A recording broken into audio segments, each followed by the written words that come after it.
Richard Ramirez, known as the Night Stalker, is one of the most infamous and terrifying serial killers in American history.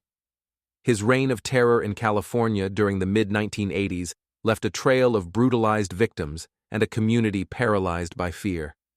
This biography delves into the life of Richard Ramirez, exploring the sinister depths of his actions and the darkness that drove him.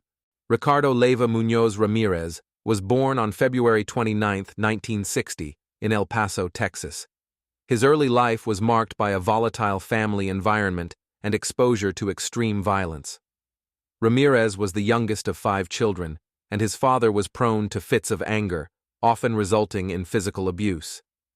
As a child, Ramirez suffered multiple head injuries, including being knocked unconscious by a swing and later being hit by a car. These injuries, coupled with frequent epileptic seizures, likely contributed to his later behavioral issues. The most significant influence, however, came from his older cousin, Miguel Mike Ramirez.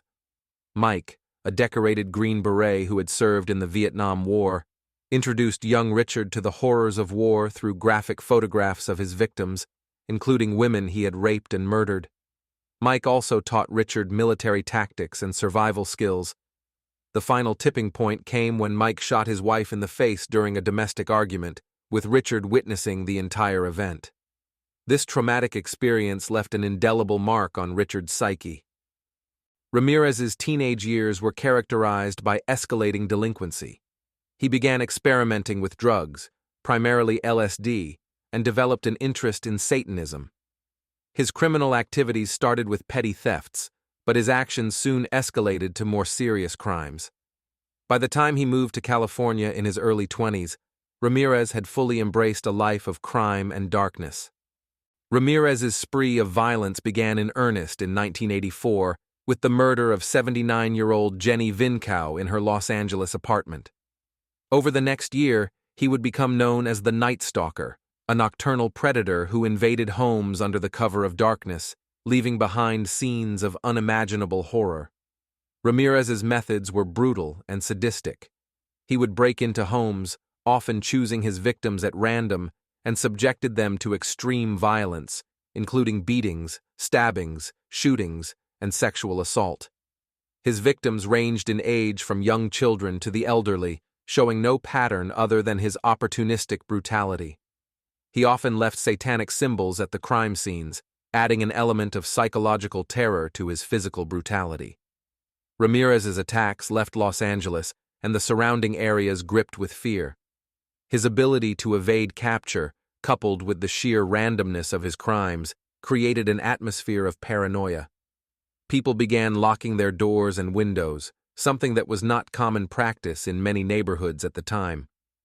Ramirez's reign of terror came to an end on August 31, 1985, thanks to the vigilance of ordinary citizens.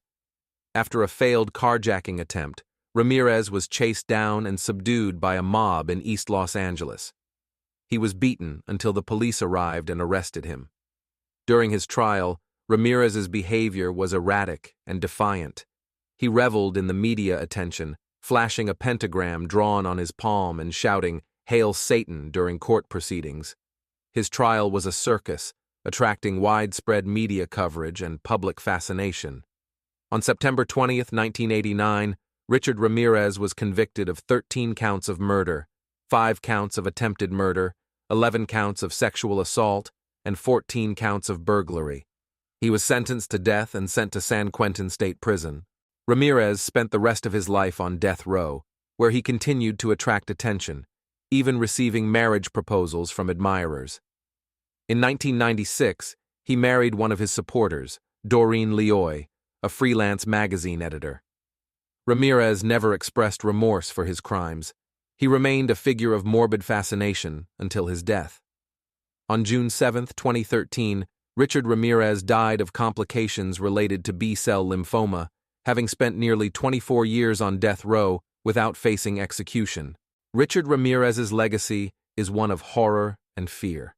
His crimes left an indelible mark on the communities he terrorized and continue to be a source of fascination for criminologists, psychologists, and the public. The randomness and brutality of his attacks, combined with his overt satanic leanings, make him one of the most disturbing figures in the annals of American criminal history. Ramirez's life and crimes have been the subject of numerous books, documentaries, and television series. His story serves as a chilling reminder of the capacity for human evil and the darkness that can lurk beneath a seemingly ordinary exterior. The Night Stalker will forever remain a symbol of terror, a nightmare that continues to haunt the collective consciousness.